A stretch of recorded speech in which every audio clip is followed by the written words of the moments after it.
Hey, you out there. You want some culturally concise commentary? You want some co-hosts who actually are authentic and real, and you can tell that they actually have some type of chemistry going on? You hate cloud chasing? That's cool. I actually got something in mind for you. So keep listening. You'll find out. This is Touchdowns and Tangents, your weekly spot for NFL takes, culturally concise, tangent, and context for the culture. Jamaican DJ. What's up, good people? Live from the studio in West Adams. I don't even know where we're at. You just said it. It's episode 300, Touchdowns and Tangents. Jesus, we made it this far, Kenny. 6 years later, we've been doing this shit. I mean, we didn't come this far just to come this far, so 6 years of our life. We've done a lot in this show. Don't make it sound like we're gonna get into a fist fight in the parking lot and break up. We've covered many draft events. Countless. Now on our fourth generation of interns, which we'll get to later. Which is kind of cool. I feel like it just feels dope. We've gone through three name changes. Hold on, wait. Matt Rhule's middle name is Kenneth. What the fuck? And I'm shook. we've had a lot of people come through these airwaves, everyone from athletes, high school, college, pro, NFL, yep. Semi-pro, trainers, Retired, entrepreneurs, referees, friends of the show, media personalities, journalists, and my journalists mom. and media personalities. Yeah, and my mom. Your who's mom? sitting right here, actually. Yes, sir. Yes, watching sir. earwax removal videos.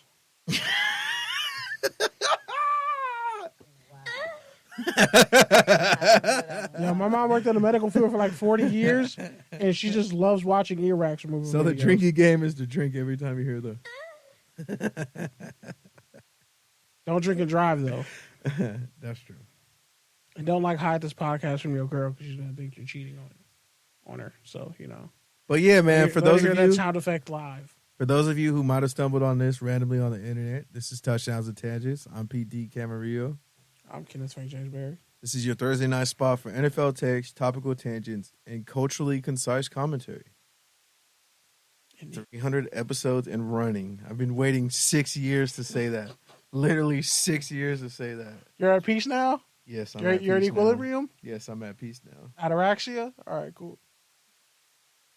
But yeah. She is, do you? No, I don't. You don't know how to spell it either. No, I definitely don't. It means peace of mind. But yeah, man. So Kenny, we had a little drink earlier. Shout out to Crossroads LA. But anything else you want to say about 300 before we jump into all the content that we got this week? Yeah, it's funny. This time around, I'm not really as emotional about it. 200, I was going through it. Was I drunk that way? That was COVID, bro. Was 200 COVID? 200 wasn't COVID. Mm-hmm. It was before COVID, It was right? it was the end of the first COVID. It was 2020, December 2020. Damn. It was when we thought things were going to get normal, and then they kind of didn't. No, I was sick and almost. No, that was 2019. I got really sick and almost died. But I didn't. Nobody had COVID. We just all got really sick. So I guess we technically all had COVID if we got sick around that time. But it is what it is. Just think about where I am now with my work life and everything. And Here we go. what does that even? Let me finish, bro. He gonna talk about his new white girl he loves so much. What does that even mean? You just throw that out there as a phrase and it never means anything. All right, here we go. Let's Oh hear my it, Kenny. God. I'm not Kanye, bro. I'm not gonna go get an Armenian chick pregnant. If that's what you if that's what that reference means. Kanye kind of went too far. Kanye's just out there now. But you reverse Rust is what I'm saying. Reverse Russ? Yeah, you reverse rusted. No, I didn't. Yeah, First off, I'm not lame. Don't ever. I'm not That's lame. what Or I'm saying. corny. You had a cool partner, and then you switched up. I mean, you talking about the sorority chick he was with? Yeah, pretty much. Yeah, that's a whole nother. That's like that's like literally canon off like 3 Well, different yeah, episodes. finish what you were saying. And like a dope ass podcast has like a whole rant about that. Like that's a tangent on like 7 different podcasts. But it just feels good like knowing kind of where I'm at in life because I knew how hard I had to work to get here. And like I even have like, OGs. Shout out to Dewan B from Hotepish. He shouted me out, on the pod because when I met him, it was like 2019, so it was like my last semester of college, working 3 jobs, going from Gardena. My mom, she can attest to it, going from Gardena to Northridge, then Gardena to Santa Monica to work at the co-op, then Gardena to by LAX, the Proud Bird. I was working 90 hours a week for 6 months, in addition to doing the podcast also. And that's why like 2019 just feels like one big blur. But I'm thankful for like all the opportunities and like the fact that I kept going and I didn't quit. And that the one constant was this podcast. Like it kept me going. Y'all kept me going. And it feels like a really great life accomplishment. Like this feels like my child. And I'm just watching it grow up in real time and it's like really dope. And also like we haven't been able to give the opportunities that like we would have necessarily wanted to other people. We gave them what we could. And like that's what like kind of warms my heart the best. Like thinking about Izzy, Eric, Serve, like people that we've had on, like Vanessa, like that they don't even realize the impact that they've had on us. And like it's kind of dope. And like also I know people who are like, man, you've been 300 episodes in. I ain't never done nothing that consistent in my life. And I'm like, what do they say? 10,000 hours? So we got to be at least that way. I mean, Malcolm Gladwell's kind of a piece of shit. So I don't know if we can still go with the 10,000 hour rule because it's like the person, his message, I get. I mean, like Randy Orton didn't need 10,000 hours to be a great wrestler. Like, he was born to do that shit. I think some people are just born to do certain things, and it might take you 10,000 hours to figure out what that thing is. I mean, didn't Kendrick say 10,000 hours too? He talked about that. Yeah, but a lot of people have talked about it. So. Yeah, but that's just because like one dude said it and it sounded really cool, so everybody went with the shit. But I think realistically, everybody's 10,000 hours. My 10,000 hours is definitely 100,000 hours. Like all the shit I have to do just to get a job in media. And when I talk to people, even like people who don't necessarily like work in my department, I ask them like, "Hey, so how'd you end up working in the NFL Network?" And then when I tell my story, they're like, "I didn't do any of that shit." Like some people have to work harder and have to go further to get where they want to be. Sometimes you got to go the long way around. Like the short route ain't for everybody because that's just life won't allow that for you because you got lessons to learn. So the way I see it is like my 10,000 hours is more like 100,000, and it got me here. But everybody's 10,000 hours is not 10,000 hours. It's much more than that. Think about all the shit you sacrifice. All the times you've been at work and you put up with some bullshit. You wanted to punch somebody's fucking head off their shoulders. But you didn't do it because, I'm going to use this money to get this equipment to study this because I'm going to do this.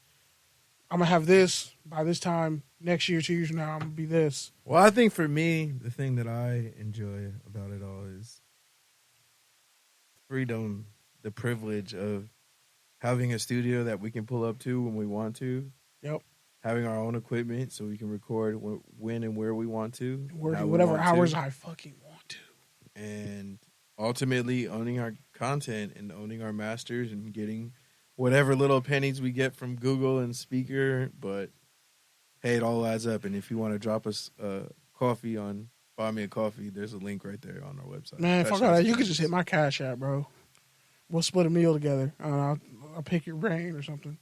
That's what I'm talking about, bro. I'm joking, kind of. How you gonna expense that?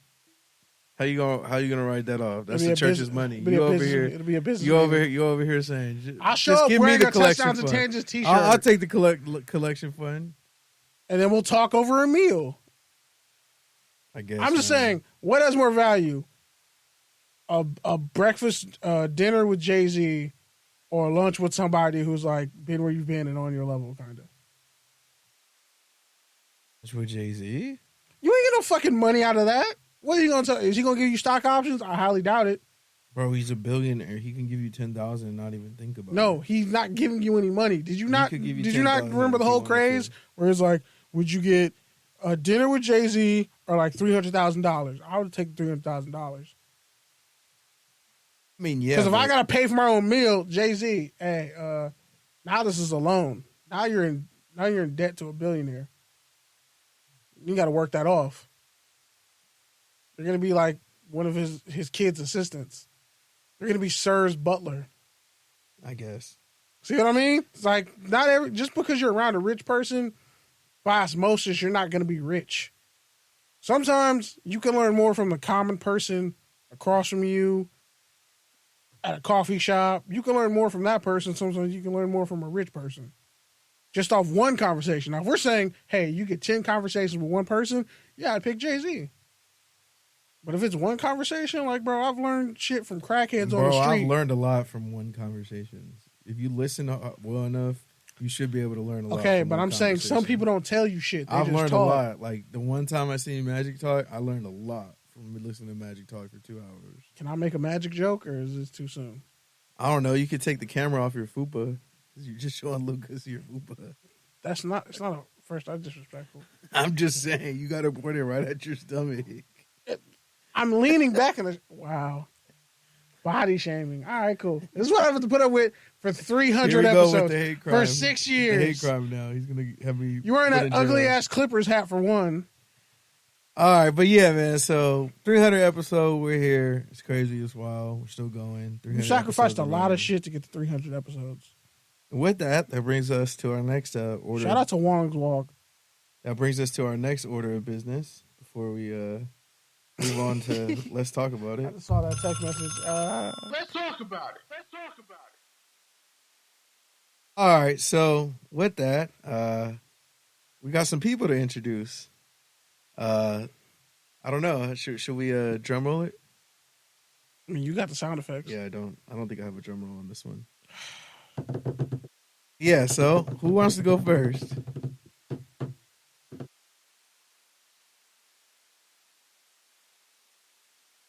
Ah. All right, there she is. There's no snare in her headphones. Step into the mic. All right, she's shy. Die line. But we're working on that. She's fresh out of Texas. Texas A&M. Get it right. Living the LA dream. Gig 'em. Thanks, Gig 'em. Talk to the good people. Let them know. Texas sucks. Let them So know does your Alabama. name. Yeah, my name is Nikki. Go ahead, lower your mic real quick. Lower it. Yeah, about 6 inches. Yeah, there you go. All right. Perfect. Yeah, so I'm from Oklahoma originally, but I've moved around a little bit growing up. But I eventually stopped in Texas for college. I went to Texas A&M, Gig 'em, and I got a little bit sick of that state, so I decided to pick up and move out to LA and start my LA lifestyle, my LA dreams. And we're here to exploit your free labor. I'm just kidding. She's an aspiring rapper. Go listen to her mixtape. Well, yeah, if you want to just real quickly tell people like why you're getting involved with this podcast and kind of what you're looking forward to, or yeah. So, the reason I've got involved with this podcast, I suppose, is I just have a really big passion for sports, especially football on both the college and professional levels. I believe that this is going to be a perfect first step for me into my sports media career, and it's not much of a better option that I could find besides this one. I love the way that y'all like the uniqueness, I suppose, of this specific podcast. It's not just like people yelling at each other about just those typical like Skip Bayless and Shannon Sharp-esque arguments. It has a lot more nuance and cultural significance to it. So I think it's really special, really unique, and I'm excited to be a part of it. Love that. And you said you couldn't speak. That was on brand, on message. You said what you needed to say, and you tied it all back together. Yes, sir. All right. Ready to follow that now, Lucas?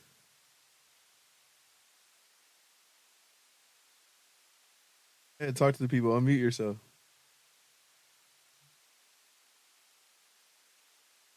Want to unmute yourself? There you go.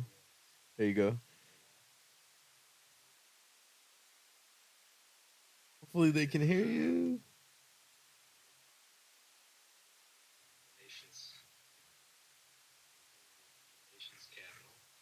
Yes, sir. We're global now.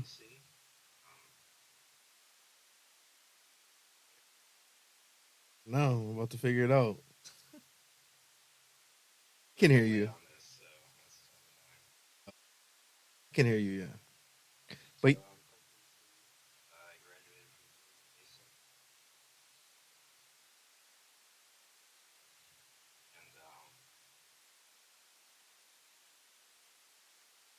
what's your favorite thing about football, Lucas? And what are you looking forward to working with us? Shout out to LinkedIn.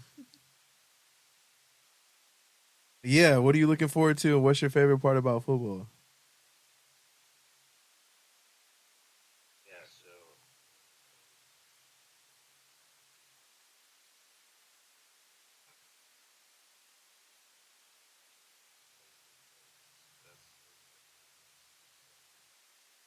You got some today. Hopefully, we can hear you. I can hear you. We can hear you on the board. I don't know if you're coming through on the recording or not.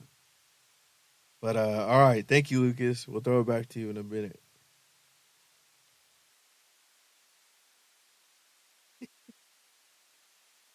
All right. So with that, again, thank you guys for believing in us, participating with us.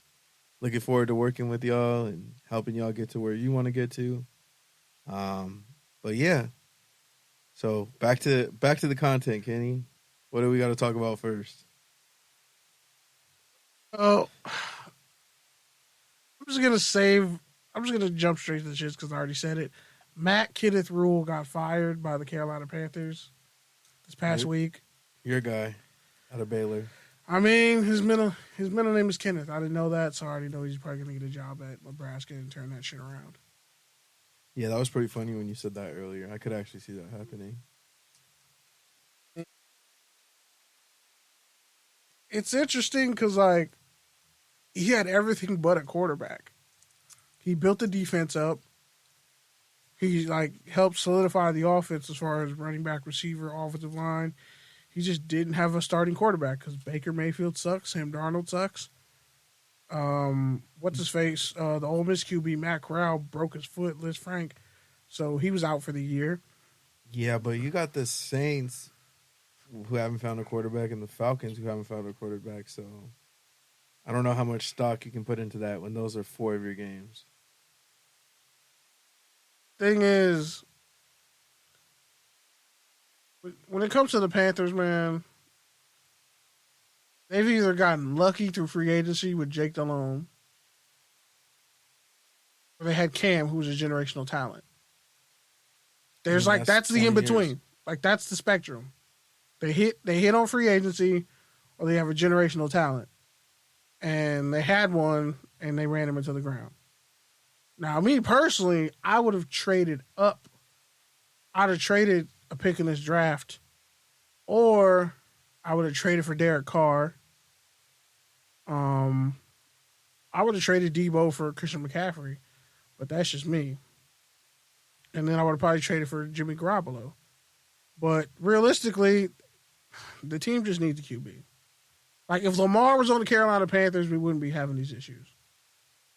Like, give whatever you want to say about Matt Rhule, he took them out of a toxic place. The defense would play hard. They just didn't have a quarterback. And that'll get a coach fired. And honestly, I think he's a better college coach anyway. He was offensive line coach with the Giants, or assistant offensive line coach with the Giants. You know, some guys get their shot at the worst possible time. Now Steve Wilkes, who got fired, got a raw deal in Arizona, is now the interim head coach. So again, in the NFL, you get your shot when you get your shot, whether it's fair or not. So in this case, he has college to fall back on, and there's plenty of openings. So, and he's getting paid like $30 million from the Panthers to just chill, not Arizona coach. State? I think they said $40 million. I think they owe him like $40 million. I mean, it was a fat contract when he first signed it, but it's been a couple of years. So I think they definitely owe him at least $30 million left on that contract. Plus incentives. Moving on to a better story of the week, good story of the week. Washington Commandos running back Brian Robinson started Thursday night. Only a few weeks after Getting shot. Came out last week to robbed. Many Man. Yep. That Everyone would just loved be my that. theme the whole rest of the year. Gotta respect it. But yeah, I heard the Thursday night game was not that good. Lucas, you want to chime in there since you watched it? We didn't watch it. Mute. Yeah. No. All right. Well, if you want to drop it in. Oh, there you go.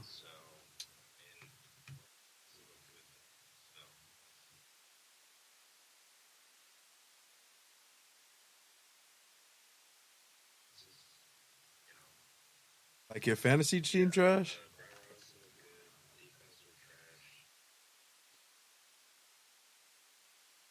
Fields has no help. I will pound the table for this new era of quarterbacks. Fields would be better on any other team. Fields on the Texans would be nice. Fields is definitely better than Davis Mills. Banning the table for Fields, bro. I don't care. I'll go down with the ship. Yeah, clearly. Like when he got drafted, I would have traded him for Carr gladly, and came up and got Robert Quinn and a couple picks. That trade would never happen. Man, have you seen some of the trades that have happened?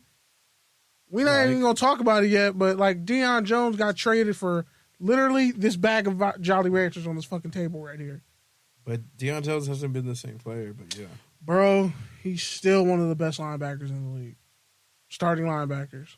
Okay, well, we'll see. He had to do way too much for that Falcons defense. We haven't seen him play in like He was hurt too. If you put Deion Jones on the Raiders defense, I guarantee you Travis Kelce ain't going off the way he did. He's shutting that shit down. I mean, he only got 24 yards. It was just He got 4 touchdowns. It was just the crucial 24 yards. Guess what? Cleveland Farrell doesn't have to be on the field, or he can just rush the passer because Deion Jones is going to be covering somebody downfield. Cleveland Farrell's fault. He was jamming. I know he's not, but still, I don't believe in Cleveland Farrell as a player. Like they just used him as like a guy to jack him all game. When if you have Deion Jones out there, he can hit and he's good enough in coverage, and he still is fast as hell. Like he was running a 4.3 coming out of college. He was like the first of the LSU linebackers who were running 4.3s and 4.4s and knocking the piss out of people. And the Browns got him for dirt cheap. Like I'm talking going to CVS, spending $100 and still using all the same shit you bought 6 months later. That kind of deal. So, it's personally, again, when it comes to the Raiders in that game, I can accept everything that happened in that game except the Raiders' shitty route combinations. Like, we'll get to that again later, but I mean, let's talk about it. That's what's on there because this Thursday night game was ass juice. That Thursday night game was a busted colostrum I'm not bag. looking forward to this next Monday night coming up either. I might get free tickets to that game. Broncos might get clapped. I mean, if Mike Williams shows up. Shoot, I might get free tickets to that game because I can't sell those tickets for more than $50. Trash. Bottom line is, Both those teams. there's a lot of teams in this league that are so terrible that it's toxic for some of the better players in the league to be on. When you make Allen Robinson look like Freddie Mitchell, it clearly isn't all on Allen Robinson. And yeah, he got a bag from the Rams, but clearly the only person getting the ball on the Rams is Cooper Kupp. And also, Justin Fields will be better on literally any other team. I stand by that. I'm still not trying to ride out on the Justin Fields train because it wasn't a fluke at Ohio State. It wasn't a fluke when he went up against Clemson. Again, He can play. what was the last great Ohio State quarterback? Hey, man. Times are different. Times are different. What was the last great Ohio State quarterback? Okay, times are different. What was the last great UCLA quarterback? What does that have to do with what we're talking about? Because Ohio State puts out way more pros than UCLA does. Okay, well, UCLA still puts out pros. They still have like a first-round pick every other year. And a lot of them suck. They corners Adjacent. be trash. Adjacent. No, the corners be trash. The Adjacent. receivers are trash. But that's not what we're The talking about. tight ends are That's not what okay. we're talking about. We're talking about OSU quarterbacks. But I'm saying And your infatuation with Justin Fields that you're literally the 'Cause Justin only person Field- in the entire world besides I will get Justin Jordan Fields' Ball mom. on the phone right now. I'll get Brandon Mackin on the phone. Don't play with me. Come on, bro. Outside of Ohio State homers, like he can actually play, but he has no name a QB who would succeed in that Chicago offense. Go ahead, name me one. Not Justin Fields. Name me one. Okay, bro. I said name me one. You Okay, haven't bro. named one yet. Hold on. You ready for this? Herbert would be trash in that You offense. ready for this, bro? Lamar would be trash on the Bears. No, That's he how wouldn't. trash the Bears are. No, he wouldn't. Allen would definitely be trash on the Bears. You have nobody to throw to. So Mooney's a number 2 receiver. this is the guy whose dick you're riding, bro. First off, I don't ride anybody's dick. Pause. 58% completion percentage. 56 for his career. His career. He. 56%. Do you know how bad the 56%, Bears bro. are?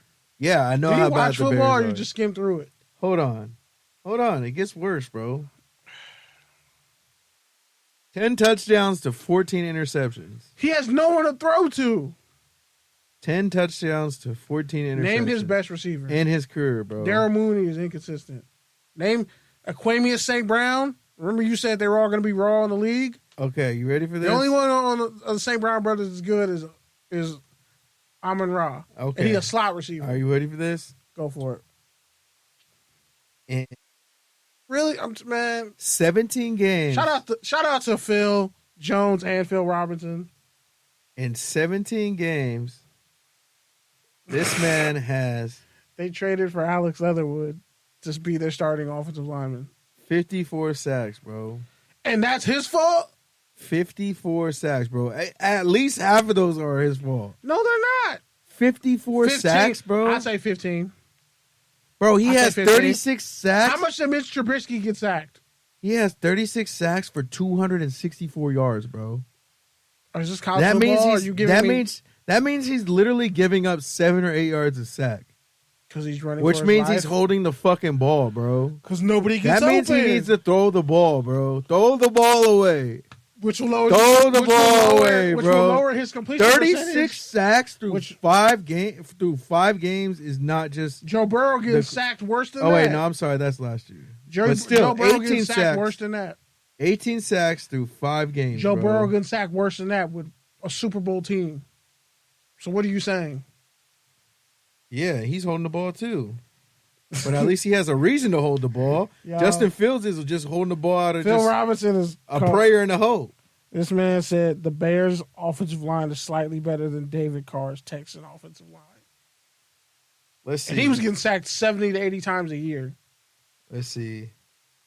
You can't even tell me that, like, they traded away the Bears' defense. Okay, are you ready? Roquan Smith don't This even want is to what be we're there. talking about, though, bro. This is what we're talking about. This is what you're talking about. So, Joe Burrow. Khalil right? Herbert came out of nowhere. Joe Burrow has been sacked, you said, 18 times, right? He's been sacked 18 times. This So year? the same amount Just as this Justin year? Fields. Hold on. With a Super Bowl roster, by the But way. the difference is what? Pro receiver. A 90% QB rating. 3 okay. Pro Bowl receivers. Let's see. 3 Pro 9 Bowl receivers. touchdowns to 8 interceptions. Okay. All pro running back. Let's see a 65% completion percentage Elite defense. and 300 more yards. the Bengals have an elite defense. Oh, Sure yeah. knows. And on his 18 sacks, guess how many yards this man's given up? He ain't running nobody. How many yards has he given up, Kenny? 17. 100. So Justin Fields has the I same thought you were amount of talking about sacks. Burrow. The same amount of sacks with twice the amount of yards. Because given there's up. no one to throw to when he's Come running on, for his bro. life. You really got to stop banging the table for Justin Fields, man. I'm sorry. Bro, you are totally disregarding personnel. I'm not totally disregarding Yes, you are. personnel. No, I'm That's not. like when you couldn't get over the fact that the Clippers lost and choked in the Western Conference Finals, and you just made excuses. And then they choked 4 years in a row. You're talking about when their best player was hurt? Oh, poor baby. You're talking about when their best player was Poor hurt? baby. I watched Kobe fuck his whole leg up because Mike D'Antoni was a bitch. So, excuse me. Well, that wasn't... What the fuck are you... This is why I don't pay you to talk basketball, bro. No, I'm saying you keep talking about This injuries, is why and I'm like, don't pay you to you talk still about have to basketball, play bro. who's there. I don't care about... Kobe wanted to play. Kobe Yeah. did that to himself. And he So had no don't help. blame And Mike he had no D'Antoni. help. He Oh, I had can't plenty blame of Mike help, bro. D'Antoni? He How had many plenty people of has Mike help. D'Antoni ruined? He had 3 All-Stars How many people on has his Mike team. D'Antoni He had ruined? Andrew Bynum, All-Star, All-NBA. Lamar Odom, All-Star. That man smoked enough crack to kill God. 6th man of the year. Let's see. Pau Gasol, Hall of Famer. They won a championship with won those a championship guys. together. And, Meta World Peace. Again, another All-Star. Was Meta World Peace really an all-star at the end of his Yes, career? he was. At the end of his career? Yes, he was. You forgot. He was still getting buckets on Houston. You forgot. I don't count forget he Houston. got You know, Houston. now you can't count Houston, bro. Bottom line is, Lamar Odom smoked enough crack to kill God.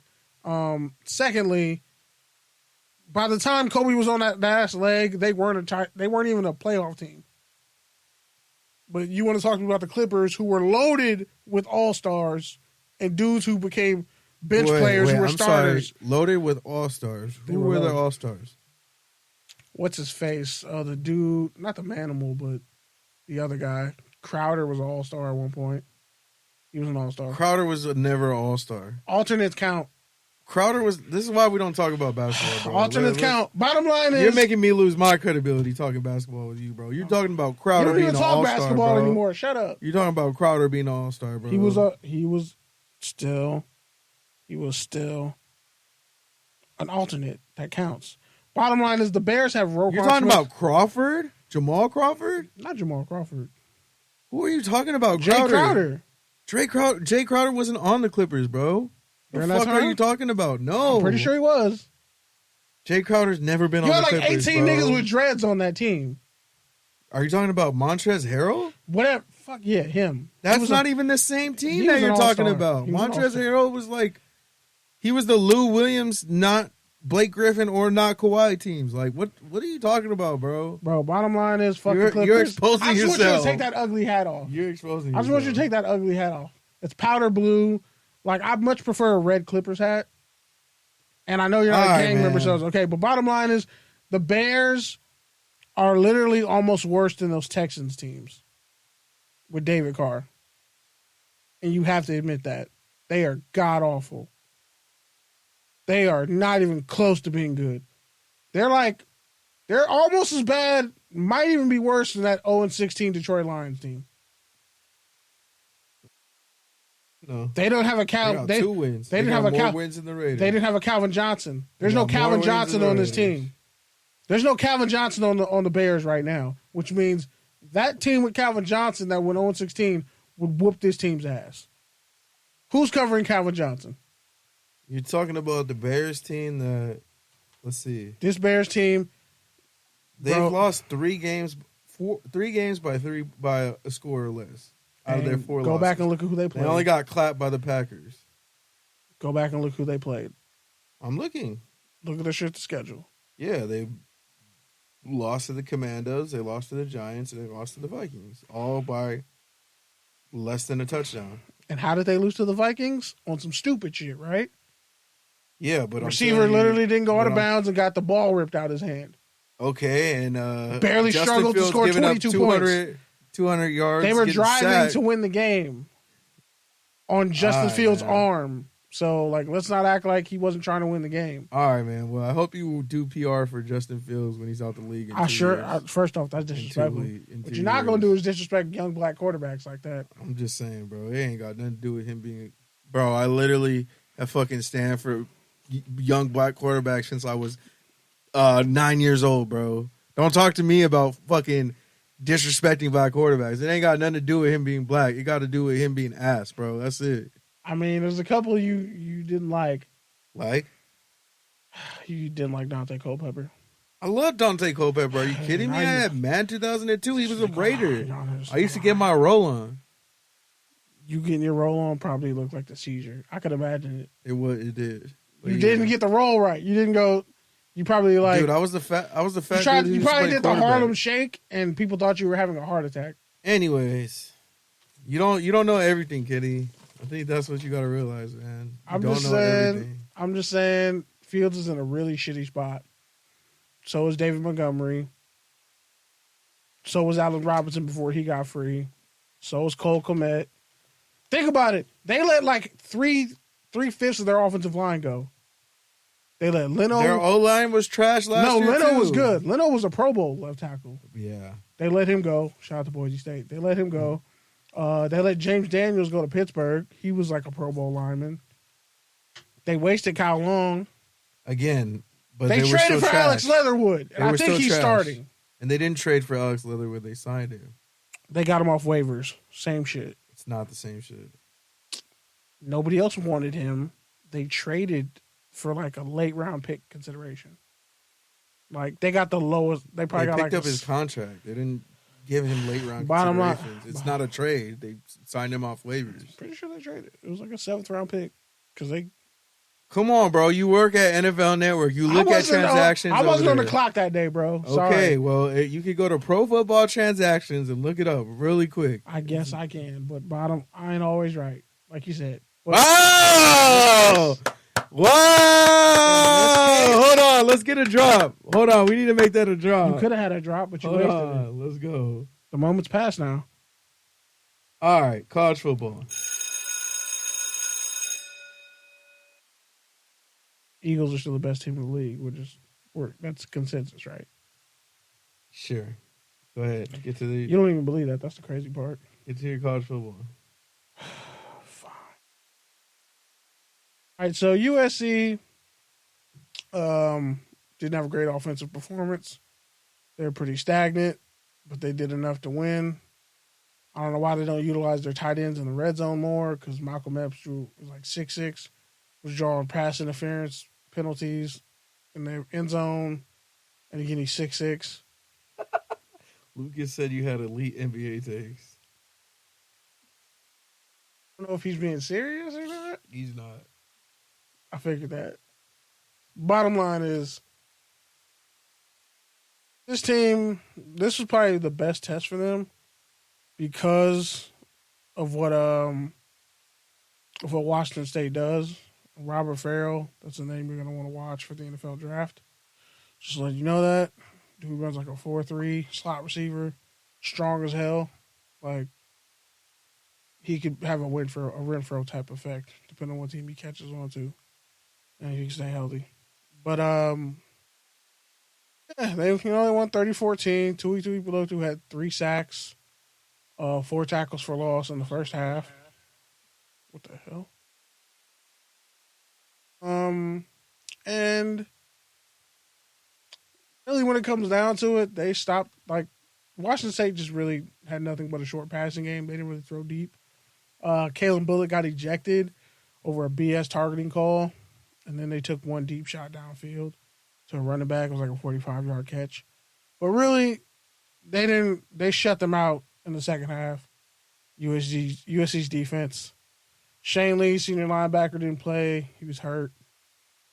Caleb Williams didn't play that great. Yeah, I'm just going to play some audio now. Is your Bluetooth connected? Let me connect it. Give me a second.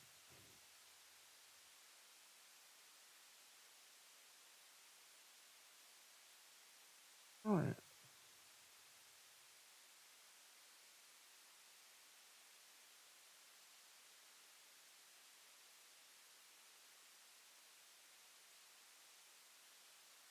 I think your Bluetooth is connected, sir.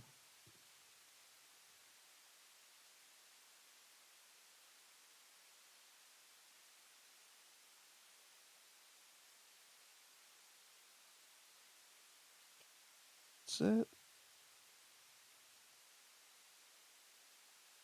Okay, you're good. Go ahead.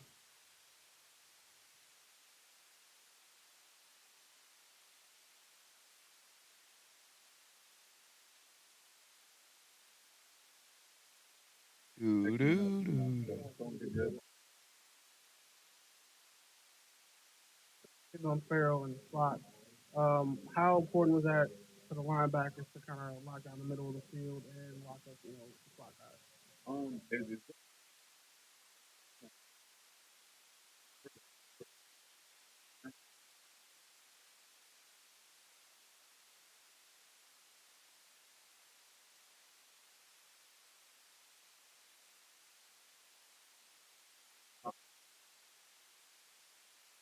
All right.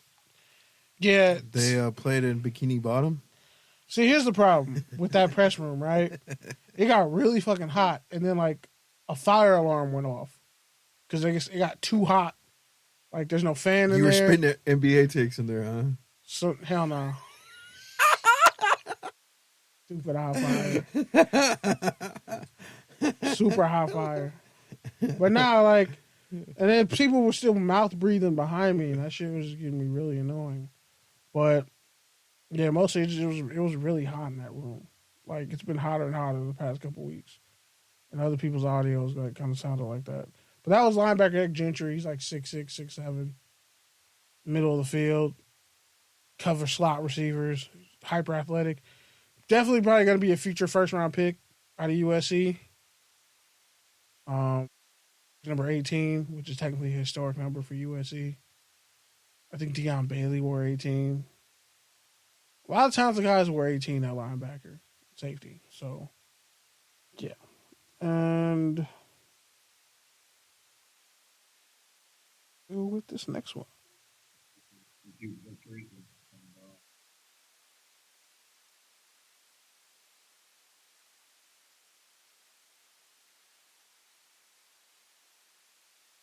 How special is this win for you based off how you performed, knowing that you won a state title at Lawndale, and then you look across the country, your former teammate Jalen, he's a Heisman candidate. How special has this whole process been for you?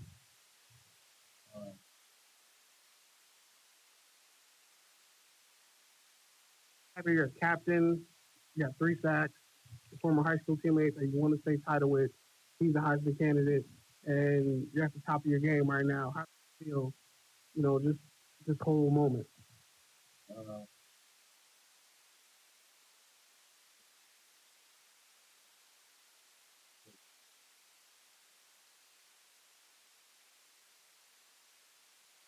I was Tui Man, that was such a great question. I'm so mad that you had to explain his experience to him. Like, nah, because it's like no, I get it. he Some acts people like just some aren't people have media to really people. give you vague ass answers, and it's like, all right, I gotta explain your whole life story to you now. No, 'cause don't you wanna asked the open up. question right. You asked the question right. He just He's not much of a wasn't talker. in the mood. Yeah, he wasn't in the. He was in a didn't good feel like mood, but he's not much of a talker. Yeah, He clearly. just does shit. Like, bro had 3 sacks and made it look easy. I thought he was gonna break the record. He had 3 sacks quick, and it was just the first half. Their defense pitched the shutout. Like their run defense isn't really much of a problem anymore. They had like a couple gashes here and there, but they did all right. I got some more from. All right, last one. Damn, I guess I was gonna play Raylan Go Forth, but yeah, let me play.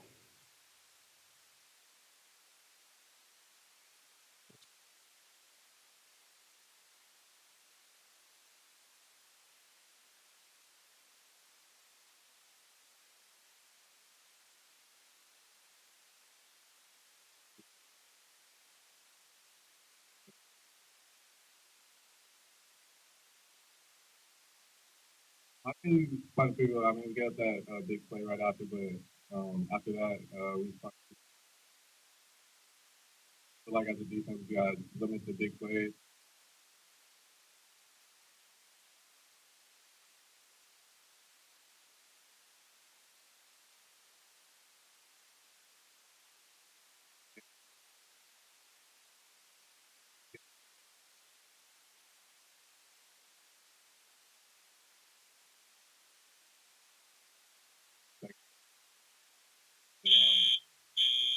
There's your fire alarm. Yep, that's why I wanted to play that one because it was hella funny. But Max Williams, he was actually hurt the past couple of years, tore his ACL, I think both legs, and he's never played safety before. And he said, like pretty much once Caleb Bullock got ejected, he had to step up and be the leader and communicate for the defense, and he was coming downhill making a lot of tackles. And for a guy who's never played safety before, he looks incredibly comfortable playing safety. So, I mean, I got other sound bites. I'm going to honestly do like an omnibus of all the interviews at the end of the season. Like, here's an omnibus of all the quotes throughout the year, because I've seen those and they're kind of cool, and I've always wanted to do an omnibus. I'm going to be honest. That shit looks dope. But yeah. First off, I don't know what the fuck an omnibus is. You don't know what a lot of things are, Pete. What is an omnibus? So pretty much it's a culmination of like, let's say if we did an omnibus of touchdowns and tangents, it would literally be all our episodes lined up one after another. And that shit would probably be like 25 hours. I still don't know what that is. It's a culmination of a bunch of content smashed together. Back to back to back. So just one long podcast episode. Yes. So why don't you just say that? Because I didn't feel the need. Where to does have the to, bus come from? It's just called omnibus. I didn't make up the word. Google it. I've never. I'm trying to help anyone, expand your lexicon. I've never heard anyone say omnibus before. Because you've never heard anybody say omnibus before, but it exists out there in podcast world. In the podcast world, I've been in the podcast world just as long as you, if not longer, and I've never heard that before. I mean, I wouldn't say longer, but you definitely don't know what omnibus means. I definitely podcasted before you, bro. Even You over didn't. this. I was podcasting technically at Elko. And I podcasted a year before I ever met And nobody you. heard it, and you deleted it off the internet. People heard me. That actually You said it yourself. Those actually got more listens than Football Friday and all the other podcasts that we did. I mean, just because everybody in your frat listened to it didn't mean it was good. No, it actually got a lot of listens. We got like 200-300 listens. Okay. That's not the point or the issue. You didn't know what omnibus was. All right. Pertaining to including or dealing with numerous objects or items at once. A volume of reprinted works of a single author or works related in interest or theme. I guess that works, but like really, you just used a extra word when you could have just said, I'm going to make one long podcast episode. Of post-game interviews? Yeah. But, I mean, you didn't know what omnibus was, so now you know what omnibus is. I guess. You can use it in the conversation. That's use something, it in a that's pitch something letter. that RAM inside my brain can dump, and I'll be perfectly fine. I don't think I ever need to use omnibus in my life. Well, it's a word. I didn't say it wasn't. I just didn't know what it meant. Just know for the group chats, they try to come at me. It's a word, bitches. All right. If we're playing Scrabble, that's a lot of points. Take your tangent. Alabama is ranked 3rd, and they're playing Tennessee, who's ranked 6th. So it's going to be an interesting game of the week. Potential national championship eliminator. Because if Tennessee beats Bama and then goes on to beat Georgia later in the season, it's going to be hard to keep Tennessee out. And if Bama pretty much just only loses one game, they're going to be in it because they're Bama. Even though, you know, Bryce Young is hurt and not having the best season. All right. Anything else on college football? USC plays Utah, and honestly, USC's ranked 7th. Utah's ranked 20th. Cam Rising really isn't that dude. He doesn't win you big games. Night game, day game? He's never won any big games. 6:30, I think. Okay, night game. In Utah, which is illegal to spit in Utah.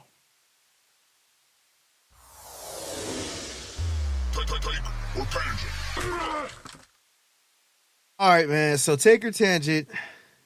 The Seattle Mariners won their first playoff game before the Angels do. Seattle now has more playoff wins than Mike Trout does after 10 years.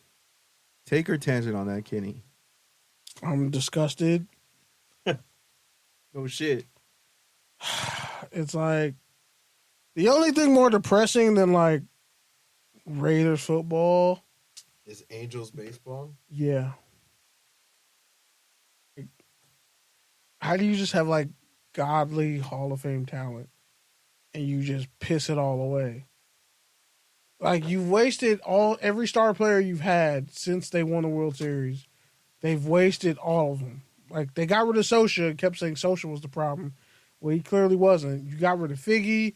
You got rid of Garrett Anderson. You got rid of all the people that made a championship team because you thought you were going to be too hot to try. You started over. Then one of your workers gave that dude, I forget his name, the pitcher who died, but it was found out. Tyler Skaggs.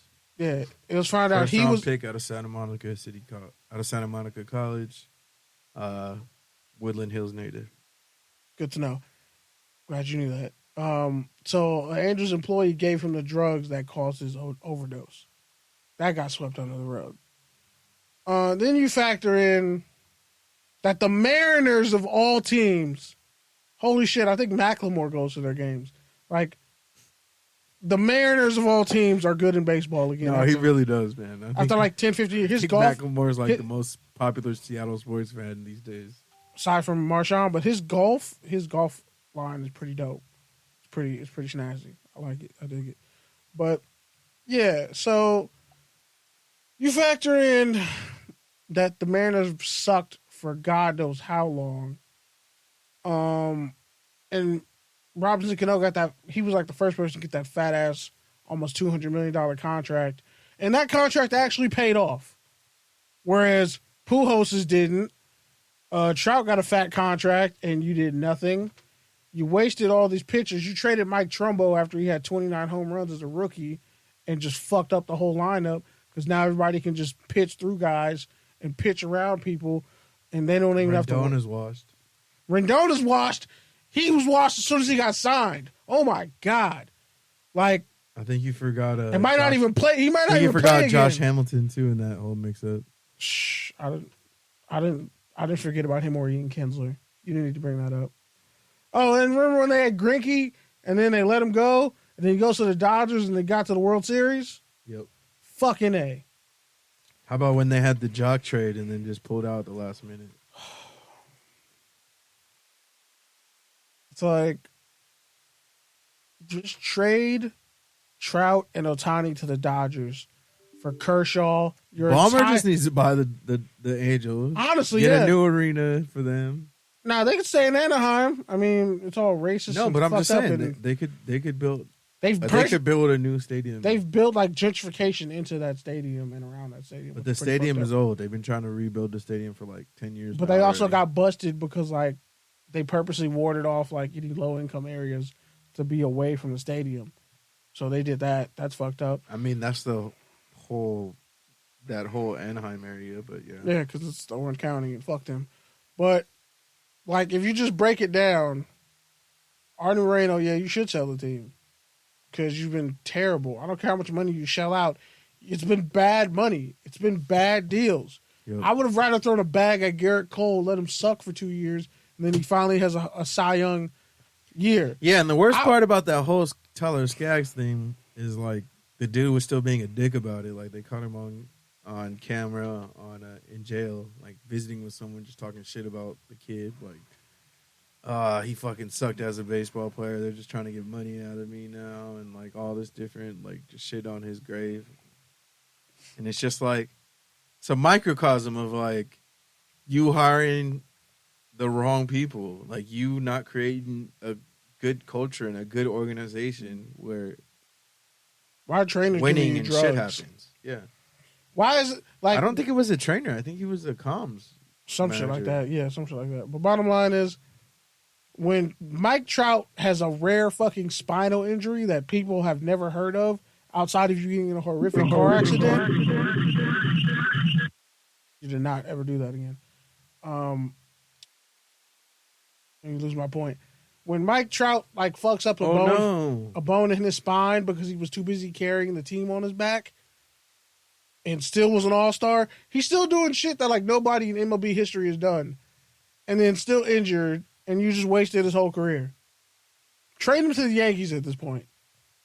And you know what? You should get their shittiest contract back because that's what you deserve. Like, trade him to the Dodgers, give him Trent, what's his face, the redhead, who else is in a contract year and about to leave?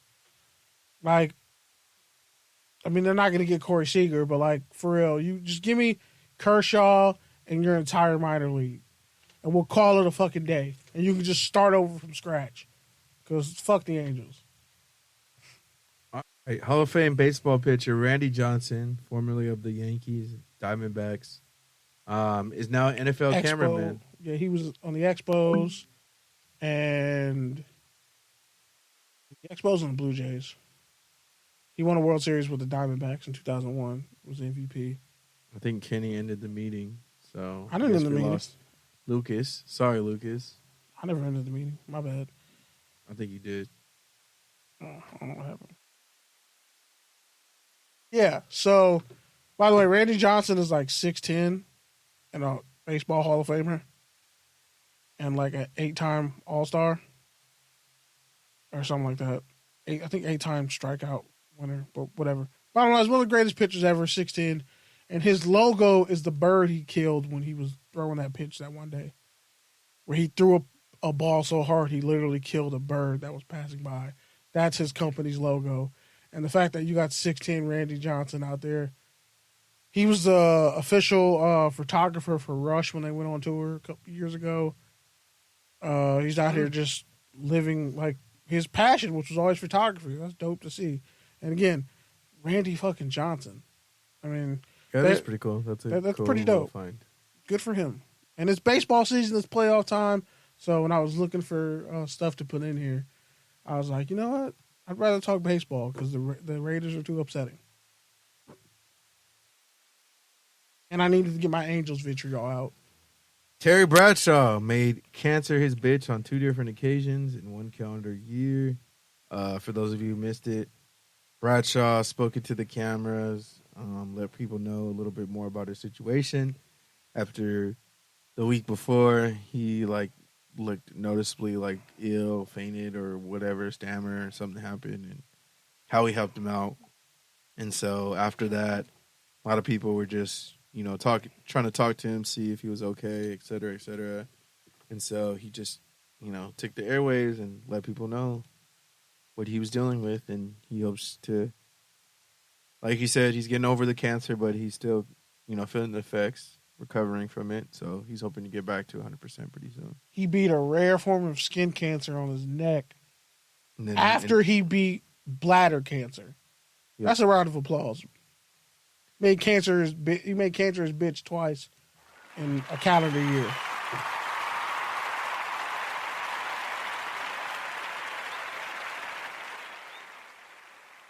Also, my mom is a diehard Raiders fan, but she also likes the Steelers, or used to like the Steelers, and Terry Bradshaw is her favorite quarterback. Hey, Mom. Hello. Hello, everyone. How are you? Want to talk about how much you like Terry Bradshaw? Well, I'm old school. I love the Raiders, but I've always loved Terry Bradshaw. And I think I probably always will. But, it's a Louisiana Tech. Raiders fan. I think that's because he also did go to Louisiana Tech, and our family's from Louisiana. So, connections. You never know. But good for him for beating cancer twice in a calendar year. All right. Brett Favre says he did nothing wrong. He said he knew of no errors. He didn't know where the money was going. He didn't know what he didn't know. So take your tangent. Fuck Brett Favre and everybody who loves him. There, I said it. Brett Favre just needs to go away. That's it. Permanently. Not die, but just go away. I like how RG3 is always tweeting something like, some wild shit. You guys are talking about this, but Brett Favre took money from poor black people. He from poor everybody. Yeah. The whole state of Mississippi for his daughter's bum-ass softball team in college. Volleyball team in college. Because Southern Mississippi was such a national power. My bad. All I know is this. I'm cool with Brett Favre disappearing out of my life quicker than my biological father did. That's all I'm saying. Just don't ever come back, please. Just bye. It's okay. Y'all can laugh at that. It's supposed to be fucked up. Wasn't funny. I know. It wasn't supposed to be. Neither is stealing all that money. I don't even think it was fucked up. It was just kind of like... It was dark and unnecessary. Yeah, Kind of like Brett Favre embezzling a whole state. Sound like you needed therapy. That's I'm chilling. That was my therapy. Sound like a red flag. That's it. You know what else is a red flag? Stealing a bunch of money. Cry for help. That was a cry for help. It really wasn't. It really wasn't. All right. Lamar Jackson says he will start dramatizing and trying to get calls at a press conference this week. After all the controversy with roughing the passer, they're like, hey, Lamar, why don't you act more animated and yell at the refs to try and get calls? And he was like, I'm going to start. So take your tangent. Lamar Jackson getting more roughing the passer calls. Since when do, like, white dudes in charge listen to a black guy screaming for help? I'm just saying. Fair enough. Lamar, they see you as a running back. You're not getting that call. Yeah. You're not getting that call. Josh Allen might not get that call. He probably won't get that call. Mahomes kind of won't get that call. Deshaun Watson, before he did all that other stuff, he didn't get that call. Justin Fields clearly didn't get that call. Like, just pick a... Yeah, I can take it out of being black. If you're an athletic quarterback in today's time... I need you to stop making up Justin Fields with those guys, all right? Honestly, you're talking about 3 MVPs, and you're bringing up Justin Fields. 55% career completion percentage. It's a drinking game. If you go back and count how many times I said Justin Fields, you should just take a shot. Jesus, man. He said 3 MVPs and then threw Justin Fields in there. I'm disgusted. Justin Herbert won't get that call. I'm disgusted. Derek Carr won't get that call. Unless your name is Tom Brady. Unless you're a slow-ass statue quarterback. You're not getting that call. The refs don't know what the fuck they're doing. I'm going to leave you on that note. Tom Brady, he was also asked about it and basically just said, like... You mean Mr. The refs? The refs aren't robots. Like, you can't blame the refs. So take your tangent. Brady giving the refs a plea. Bro. You mean the guy who Bro, did you see that highlight I sent you this week? Where he got smacked in, like, 2012? Like, he got Nate Clements? rocked, bro. I mean, it wasn't even that bad. What do you mean? His helmet came off. He projectile ran into him. Did the contact knock the helmet off? Bro, he was running full speed at him for a cool, like, 7 yards. I think he only clipped part of him. I don't think he really got the... Had he got the full shot in, he would have Sean Taylored him. He would have Brian Moorman. He did. Nah, Brian Moorman was way worse. He did. He knocked him. Like, what else do you want him to do? You want him to not get back up? Is that what it is? Nah, Did you want Brady to not get back up? He clipped him from the side because he was going... So Nate Clements was 5'9". Yeah. And went to Ohio State. Brady went to Michigan. And that's the Bills versus the Patriots. So there's already a lot of hatred and malintent there. So you got, and they won that game, by the way. The Patriots won that game in overtime, I think. But yeah, it was just funny because the caption on that was like, if this shit happened now, like, that dude would get the death penalty. He really would. They would execute him right there on the field.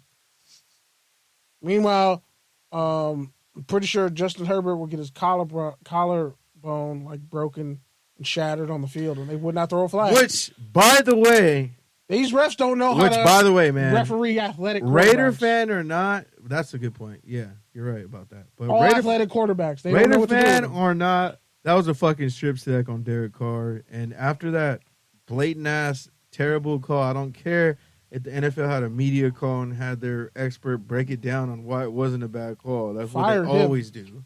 Fire that dude.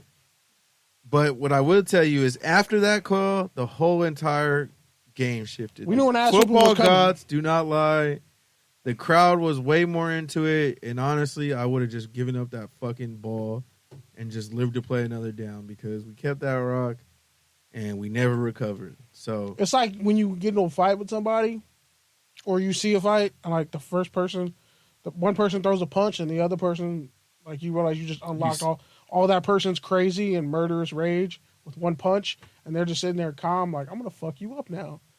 It was like a scene out of a movie, like or Malcolm in the Middle or some shit, where you're just like, dude's just getting pummeled, and you know there's nothing you can do to stop the beating that's coming, and you just can't look away. But then it actually turned out to be not that bad. My whole thing is like, how do you judge if someone put their whole weight on somebody else? Like, you can't. You just like referee gravity out of a game. Like, I've never seen somebody referee gravity out of a situation. That's wild. And It's like if you're sliding for a loose ball and you call a technical foul. If the ball is loose, like he's a ball carrier. I don't get it. He stripped the it. ball. How do you call roughing the passer on somebody? Rule or not, like call a spade a spade. That's a fumble. That's a strip sack. And I feel like there's no other way to call it. I mean, the football gods are like playing a sick joke on Raiders fans. But this is what the NFL always does. Just like with Tua. Oh, we need to change our protocols. They over police and then under fucking. Well, guess what? That cost fucking the Dolphins literally the next week. Probably their season. Teddy Bridgewater got pulled out after one play because he looks a little off balance. Naeem Hines was over there crip walking on the field. That boy got hit so hard. And so that's what we're gonna see is they're gonna overreact, and then at the end of the year they're gonna come back and be like, "Yeah, that was pretty stupid. We're not gonna do that," or we're gonna change it a little bit. That's what they always fucking do. Underreact, over-enforce. All right, now we'll move on to touchdown or turnover. Fuck the NFL. Respectfully. I mean, I'm not going to say all that. Because.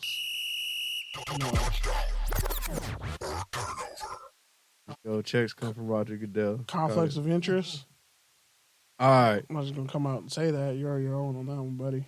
First off, I mean, that's the CEO of your company. I mean, you got a boss too. That's debatable, but yeah. I mean, you work for a company. I'm kind of a consultant. Pendantly, though. Technically, that could be. You could, but you're not in the letter of the law. I guess. It's more just for health insurance. Exactly. So, I mean, you kind of want to keep that, right? I mean, I could just pay for it, get Medi-Cal. But who wants to do that? I mean, Medi-Cal's actually straight. Medi-Cal's better than rent insurance because you don't pay for shit. Yeah, unless like you get a shitty doctor and then they make you wait forever to change a new one. I mean, that could happen with insurance, though. That's true. And it's worse because you're paying for it more. Yeah, that's the sick part. All right, man. So touchdown to turnover. First up, OBJ, Odell Beckham Jr., former Ram, former Browns, former Giants receiver, LSU legend, 2014 number 9 overall pick, something like that. I want to say 14th or something. Something like that. First round pick, 2014. The boat goat. Pretty much admitted the Rams didn't offer anything close to his value, and he doesn't know if he's going to end up back there, but he probably won't. Shout out to our guy, Jake Ellenberger. from Downtown Rams. Also got shout out on NFL Network for getting Odell to respond. But, and also, it was his birthday this past week. And yeah, happy birthday, Jake. Happy birthday, Rhule Martinez. It was his birthday, too. Dope. Yeah, man. So, touchdown or turnover, OBJ not return to the Rams. I already knew he wasn't coming back. Like, he was having side chick energy with, like, showing up at McVay's wedding. I'm sorry, like, it's over, bro. They got everything they needed out of you. They just gave Allen Robinson $30 million. Where in the offense is there a place for you? You better go to Green Bay. If you even want a shot at a Hall of Fame career, you better go to Kansas City. No, you're not going to get enough catches there. Bro, Kansas City, they have the worst receivers in the league. And nobody went over 100 yards, and they soundly beat the Raiders. I know, but still. Your point is? He'll get more touches there. Yeah, but they can key on certain guys. If he Buffalo, goes to too. Buffalo wouldn't be a bad move. Nah, he'll be the third receiver. The Giants. He'll be the fourth receiver, actually, in Buffalo. He's fucking with Giants fans, I feel like, though. Yeah, I don't think he's going to go back to the Giants. He pulling a Drake on Giants fans. Yeah. He needs to just go to Green Bay. I don't care if it is cold. Because Sammy Watkins is you're going to lose that bet. Sammy Watkins is still on IR. I think Christian Watkins is a rookie. Alan Lazard is only going to do so much. Randall Cobb catches an occasional touchdown. But they don't have a real threat. And, like, Odell can still run every route. And he's still explosive. And Aaron Rodgers would be the best quarterback he's ever played with. I know it gets cold in Green Bay, but the fan base will love him if he made plays. And he should just go sign with the Packers. Because Aaron Rodgers looks like he's about to have a literal brain implosion if he has to keep playing with these receivers. Like, he's sick of their shit. He's sick of everybody's shit. He's more sick of their shit than when my nephew sits in my bed and just destroys all my shit. He just picks up my stuff, looks at it, and throws it down. All right. I feel like this one should be in fair or fade, so I'm going to move it down. Nah, don't put it there. Yeah, Because, feel I like mean, the that's explanation was definitely fair or given. fade. So that's why I put it there, because an explanation was given. Where's the touchdown and turnover? Just saying that he's non-select? How's that He gave a touchdown? whole explanation. And then Deion Sanders fired back at him. So there's no fade because there was already an altercation. Like, there's not going to be a fade. They got to play each other next year. That's why I put it there. But that's why 'Cause it's that's a one why and it done. should be like fair or fade, because it's like, is that fair, or should they fade next time they see each other? I mean, his team got faded on his homecoming. All right, so just explain the story now, since you want to talk about it so bad. I mean, okay, so Eddie Robinson Jr. Rejected the bro hug at the end of the game against Jackson State because his team lost on their homecoming. And then Deion Sanders kind of like shoved his arm away. They got unnecessarily hostile. He shook hands, but he didn't want to, hug him afterwards. Like black dudes, when we usually, when we go for a hug, we hit you with that dap, and then we bring it in. But if you reject the bring it in part, then it's like, well, fuck you too. It's like a hostile sign of disrespect when you do something like that.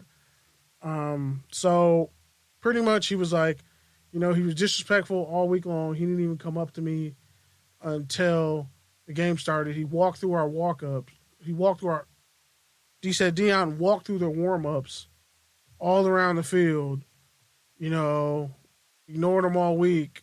This is sounding a lot like fair or fade, bro, because how is any of this a touchdown or a turnover? It's kind of a turnover that how he handled it when you listen to Deion's response, and he was like, we were late to the game. I didn't have time to come and shake your hand. Mississippi still is like flooding and shit. It's still kind of bad in Mississippi. I didn't have time to come and shake your hand and do all that. Anybody who knows me since I've been playing football since like 8 years old or whatever knows I walk around the entire field. I've always done that. I didn't do that to him to be, mean or belligerent. And then he gonna tell me I'm not swag. If I'm not swag, who's swag? Because Eddie Robinson Jr. been in the swag much longer, but who actually has all the buzz? Who's elevated the level of play? Jackson State and swag. Even though, if we're being honest, he's done it with a bunch of 3- and 4-star transfers from other schools and recruits. Like, his son was a 4-star recruit. So let's not act like you just came into Jackson State and won with talent that was already there. Some of them were already there. Like James Houston, he transferred from Florida. He was a 4-star recruit. You're beating 2 stars with 4-star recruits. Okay, bro, this is literally the same point you made last week. So that's why it's kind of like he said, that's why Eddie Robinson Jr. said he ain't swag. I'm swag.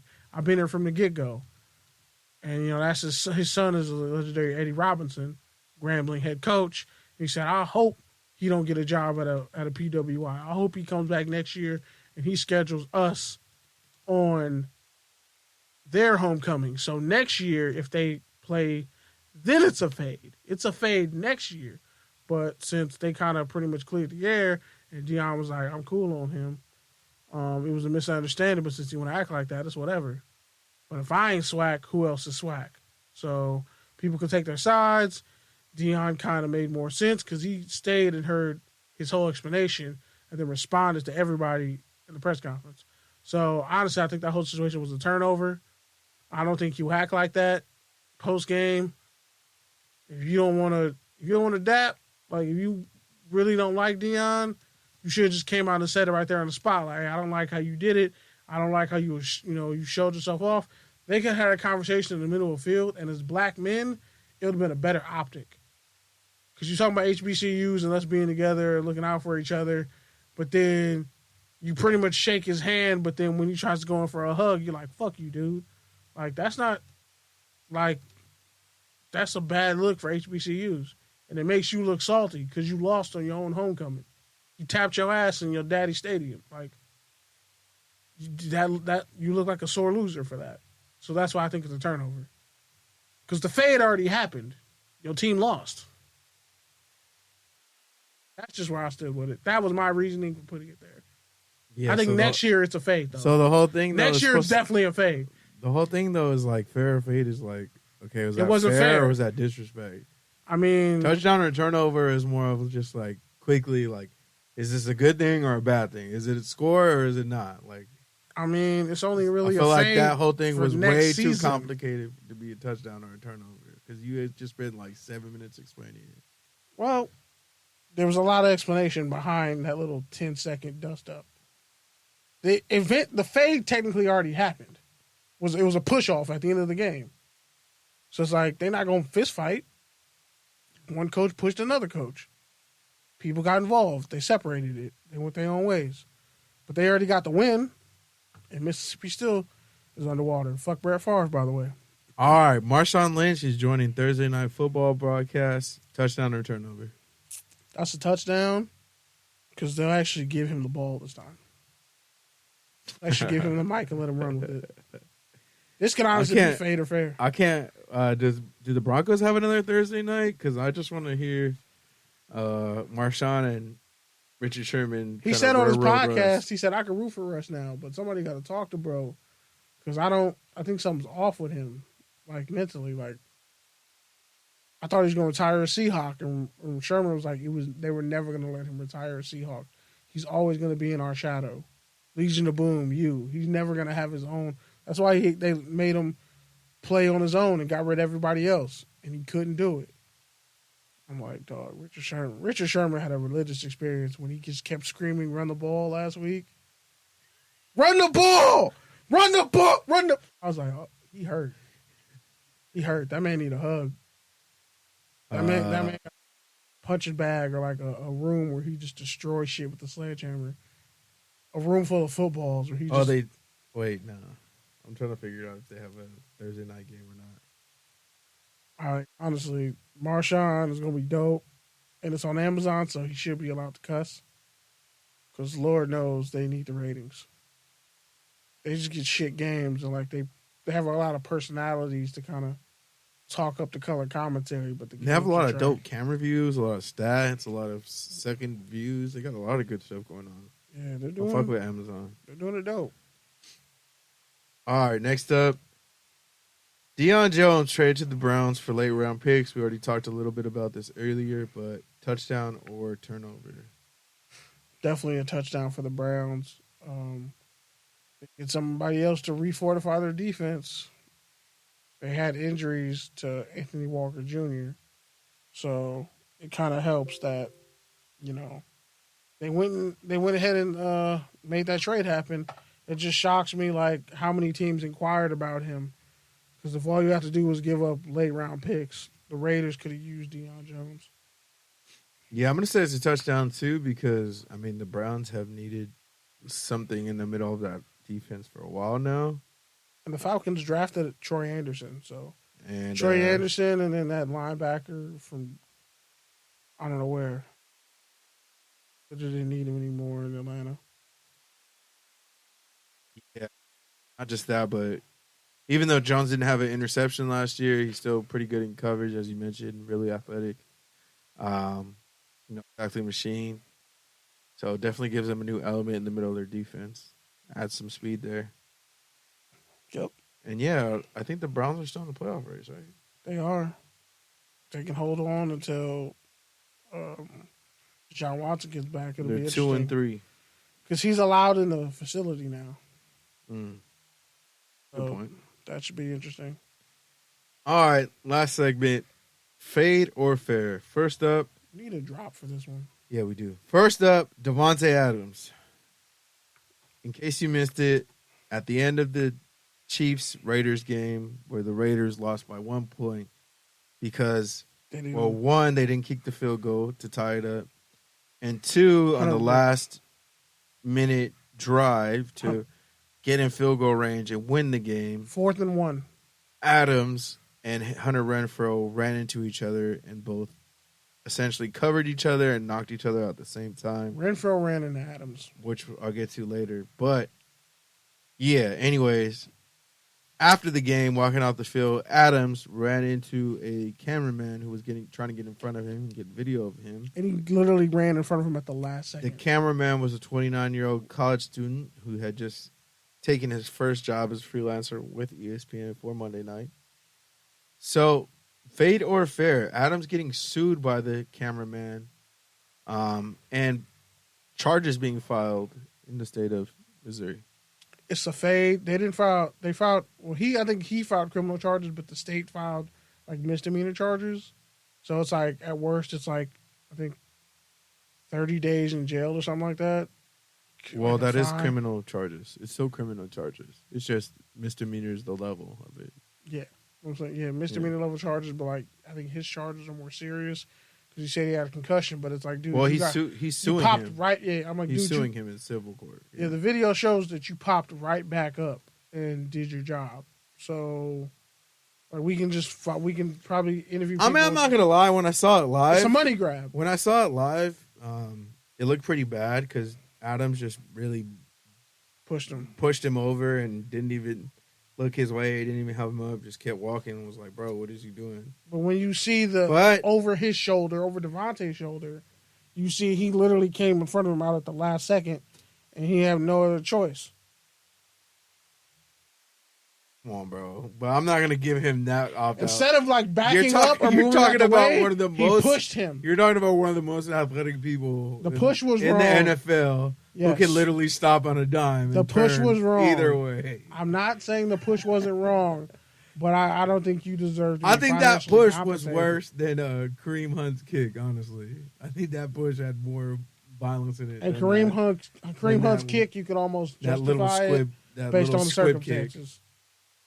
Kick adjacent, like he just kind of moved his leg up and made contact. But yeah, Like if one of the it people was in like his a kick shove. entourage, It was a kick shove. if one of the kick push, Yeah, pretty much. if one of the people in Kareem Hunt's entourage kicked that girl, it would have never made news. But it's like it's Kareem Hunt, and why the fuck would you kick somebody? But yeah, so then after the game, Adams went into the press conference and just right away addressed it. Was like, "Yeah, I just want to apologize to the dude I pushed." Didn't he et go cetera, look et for him cetera. and apologize? I don't know. Probably. I mean, it wouldn't surprise me. Adams is a stand-up dude. He's Yeah. always been really positive and really a good influence in the league. But that's a fade to like put criminal But charges on. man, I don't blame him because the Raiders are fucking frustrated, man. Especially to lose a game like that. Hunter Renfrow should know he's not a deep threat. Why are you running a deep route on the same side as the fucking deep threat on your team? You should have ran an out route to the sticks. He literally could have just stood where he didn't even have to run a route. He could have stood there. Derek Carr, throw me the ball. Would have got 2 yards. Or would have got at least 7 yards. All right, I'll Because the get to nickel that. corner was nowhere near. I'll get to that. All right, next one we got Stephon Diggs. He was on the Voncast this week with Von Oh, you took Miller. one off. I was going to talk about the Kansas City Chiefs and the bullshit they did to Devontae, which Yeah, I is don't know definitely a what that fade. was. Apparently, they leaked his home address, and they were screaming racial epithets at him and throwing beer cans at the Raiders players all night. And Mark Davis complained about it, and the Commandos complained about it in the past, and it's a real issue at Arrowhead. And Chiefs fans are kind of assholes. Honestly, dude, That's a fade in itself. That's obviously a fade, but besides that, a lot of teams and a lot of sports do that. That's not like anything But new. They've been doing they that. allegedly They've been leaked doing his that home for address. literally decades. They've been doing that for literally decades. Players coming out saying, "I know y'all didn't leak Devontae Adams' home address." Fans have been doing that for decades. That's like one of the oldest So pranks in time. that's not a prank. They can get somebody killed. I'm just saying this whole issue. I'm telling you, this it's whole been thing is going a on fade. for hundreds of years, Yeah. and nobody's died from it yet. So knock on wood, I don't think anyone's gonna die from it. I understand the whole privacy Everyone says that element, until somebody gets and killed. these are private people, and they want to be left alone. I get that, but like, Yeah. seriously, it's not that big of a deal. Like, they're gonna send you some fucking hate mail, whatever. They'll probably send you some blow up dolls and some other dumb bullshit, but. Fans got to stop suing players, and now journalists suing players. It's a weird time. Bro, you live in Vegas, man. Like, it's not that big of a deal. And they did it to you in Kansas City. It's crazy. All right, so next one, Stephon Diggs was on the Voncast, and Von pretty much asked him about the end of the Monday Night Football, and they were going back and forth on it, and you know what they were saying was, Diggs is like, look, either Adams is running out or Hunter Renfrow is running out. One of them is supposed to be running out. Like, and the other one is running a deep route. So whatever happened in communication happened, but one of them fucked up. He described it as saying that Waller and Adams pretty much pissed in the same Coke bottle. So is that fair or fade to say that they're pissing in the same Renfrow and Adams. Like, is that a good metaphor? Waller, where do you use that metaphor? That's a great metaphor. That's definitely a metaphor where it's going to be a fade in the receiver room. Devontae's like, what's your 40 time, Renfrow? 4.6? Oh, 4.6? You got a 4.6. Yeah, I run a 4.52 and I have a 40-inch vertical. Who the fuck do you think the deep receiver is on this team? Me or you, Renfrow? Why would you ever run a deep route on the same side as me, Renfrow? Who are you going to beat in the But foot it wasn't race? a deep route. It wasn't a deep route. One of them cut. They both cut in. One cut in and one cut out. And only one of them was supposed to be doing that. No, I'm saying Devontae was already cutting. Renfrow should have seen all this space around me. But I think the point you're trying to Let make. me just run an out route I or a think the little point underneath you're trying route, to which is make- what he's known for. I think the point that you're making is actually making Hunter Renfrow's case. Because if anything, yeah, Adams should have been kept running further out. No, he was like, And Renfrow should have been running out. if he cut that yard, if should he have cut been that the route combination. 3 yards short, that's a first down. Literally, Allegedly. Renfrow could have just turned around and said, "Throw me the ball." He didn't even have to move. And he The probably would've nickel fumbled corner it. didn't even run Yeah, out he to probably him. would have fumbled it, but I digress. That's fucked up, and you're mean for that. That's a fade. That's a fade. That's mean. That's cruel. All right, so Man had a concussion, man. again on the Monday night game, after the Chris Jones strip sack, Troy Aikman was on the airwaves and was just basically railing the NFL, railing referees, and the statement that caught everyone's attention was he That said he didn't have to say. they need to take their dresses off. These guys need to take their dresses off. The dresses off these guys. It's like, So- why would you go misogynistic when you didn't need to? So he had to apologize this week in the media and say he was sorry for using misogynistic language, et cetera, et cetera. My whole thing in this is two. One, first of all, if Troy Aikman is telling you you're being too soft on the quarterback, You're being too soft. you're being too soft If on the white quarterback. Jay-Z is telling you that, If a dude had to retire because because, of concussions yeah, and getting hit really hard, yeah, then, like, you guys need to just, like, chill. and he's also a former Oklahoma Sooner who transferred to UCLA. Yeah, I knew that. He's a villain. Anyways, that's the first part. Second part is, to your point, out of all the language and metaphors he could have used a much better one than He that. wanted to say stop playing like a bunch of fucking bitches. That's Pretty pretty much much. what he wanted to say. Pretty much. Yeah. But he chose to go misogynistic, and it's like, dude, that's locker room talk that they're telling you, like, you can't talk like that I no mean, more. technically, And I know girls who wear dresses who get harder than that. girls don't even wear dresses like that anymore, and rappers are wearing dresses. So Yeah. it's really even. And a in dated lingerie metaphor. football, they don't wear dresses. It's they really be popping kind the of shit out of each It's other. really kind of a dated metaphor now when you really think about it. It's like your grandpa get off my lawn type statement. Pretty much like It's like my little a sister. boomer. It was a boomer gift. My sister took boxing classes and hits hard as fuck. Which, by the way, tangent, but Gen Z canceling the thumbs up and the heart emojis. Wow. I'm sick of these fucking. You Pod- almost said something misogynistic too. No, I'm sick of these Tide Pod eating fucking babies. Like, for real. Y'all don't run no fades no more. You record everything. You crying bitch on TikToks. Like, do you actually handle anything face to face anymore? You're gonna cancel a thumbs up. You're gonna cancel a symbol, a thumbs up emoji. Yeah, that's wild. If they cancel the middle finger, bro, All I'm right, going well, full George Carlin. we got 5 minutes. It's time to get to the rants. So, Kenny, you can go ahead and start first because you've been on fire today. I just want to say thank you to everybody who's been a part of this show, in any way, shape, or form, a part of my come up as a human being. Thank all of you. You've all played a part. You all hold a special place in my heart, and I'm gonna concede my time to my mom. Go ahead, Mom. Get on the mic. Don't get shy. You slandered me all day.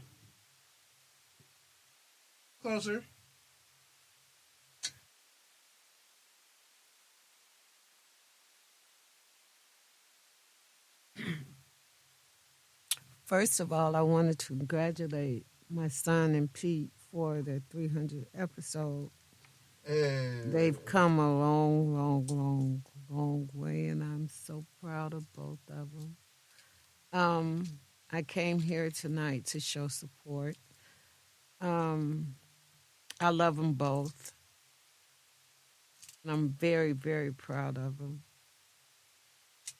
Kenneth is more of my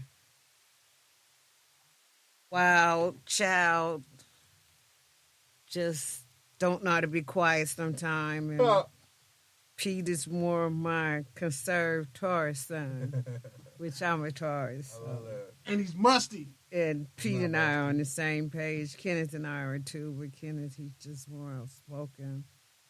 But anyway, I truly love them both, and I'm so proud of both of them.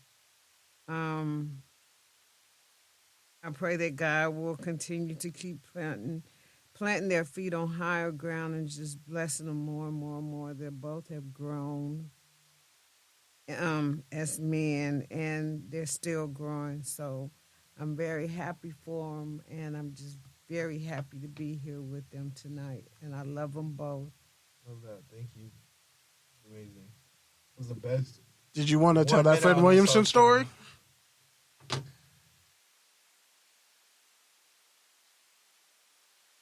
I know him.